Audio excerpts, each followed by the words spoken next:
مقاتل ابن صالح الخراساني د یو عالم تیر سوی دی وایي زه د حماد ابن سلمه سره ناستو.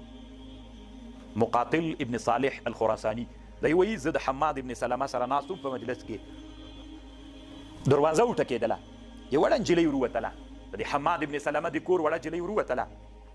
ای خوانه چې بیرته راغله خط یې راوړ. دا خط چې د محمد ابن سلیمان الهاشمي د کوفې او د بصرې والي و، دا خط راوړ. نجلۍ چې خط راوړ په کې لیکلي ول چې په دارالامارت کې یو مسأله پیښه ده، محمد ابن سلیمان الهاشمي ورته لیکلي ول که ته یې ورې دارالامارت ته راسې. نو ده ورته خپلې وړې نجلۍ ته مقاتل ابن صالح الخراساني وایي و دې وړکۍ نجلۍ ته یې ویل چې ته ورسه هغه راواخله، دا رنګ راواخله. رنګ یې چې راواخیست حماد ابن سلمه د خط په شا ورته ولیکل وعلیکم السلام اما بعد. پس له دې داسې ورته ولیکل د تا علم ته ضرورت ده که د علم تا ته ضرورت ده؟ که د علم تا ته ضرورت وي نو بیا به درس، او که د تا علم ته ضرورت وي نو بیا ته راسه ما ولې غواړې؟ دومره جرأتمن جواب طالبانو. هغه ورته ولیکل وایي صحیح ده.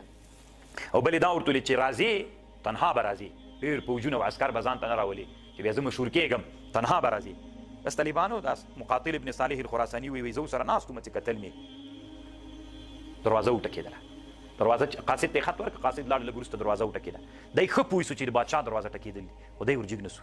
او وړې نجلۍ ته ویلې ورسه. چې ورغی طالبانو نو نجلۍ بېرته راغلې ویل سړی د محمد ابن سلیمان الهاشمي نومېږي. نو بیا یې ورته ورته راځه چې راننوت طالبانو مجلس یې ورسره وکړ. چې مجلس یې ورسره وکړ ډېر خوند یې ورکړ. د هغه ورته وایي محمد ابن سلیمان الهاشمي حماد ابن سلمه ته وایي ما ډېر علما لیدلي دي، خو ته مې چې ولیدلې په زړه کې مې یو هیبت پیدا سو. ولې؟ نو ده ورته حدیث ته رسول علیه السلام ویلی ان العالم اذا اراد بعلمه وجه الله هاب منه كل شيء. کله چې د عالم په علم رضا د الله وي، رښتیانه یې د الله د دین مقصد وي، هاب منه كل شيء، هر شی به له ده نه ډارېږي.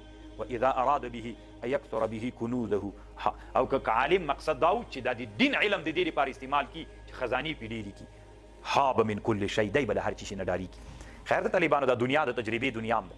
تاسې ځان سره فکر وکړئ، یو ورځ داسې ځان سره فکر وکړئ چې د پلانکي عالم آثار په سړي ظاهره کېږي چې د پلانکي عالم له علم نه رضا د الله ده که دنیا ټولول دي.